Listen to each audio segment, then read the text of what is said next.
L'idée aujourd'hui, c'était de réunir les acteurs du projet Stade. Donc, bien sûr le maire, puisqu'il est détenteur du terrain. Le promoteur qui, lui, va penser à la reconstruction de ce projet. Et nous, club résident exclusif de ce stade, qui vont être les futurs occupants d'une nouvelle enceinte. C'est le vrai lancement d'un projet qui va enfin se réaliser, attendu par tous.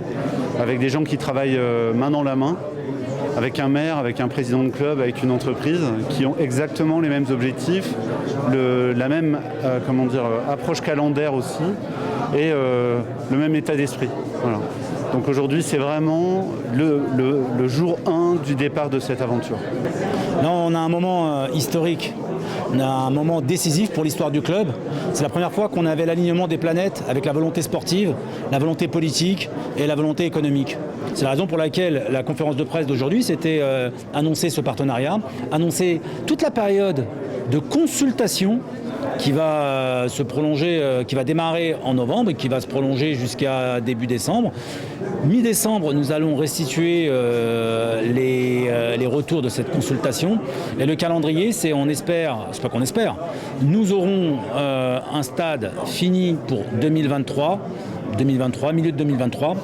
Et surtout, le cap, c'est la Ligue 1 pour les 6 prochaines années.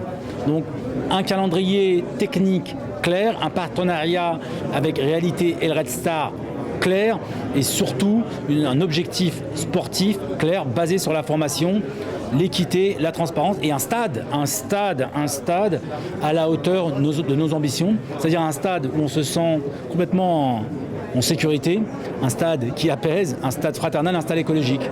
C'est un stade safe. Et enfin se dire, on va avoir un club à la hauteur de nos ambitions. Donc voilà l'objectif de ce partenariat, de cette conférence de presse qui signe le premier jour du reste de notre vie en tant que responsable politique qui pousse ce patrimoine qui est le Red Star, notre patrimoine. Voilà l'objectif de cette initiative.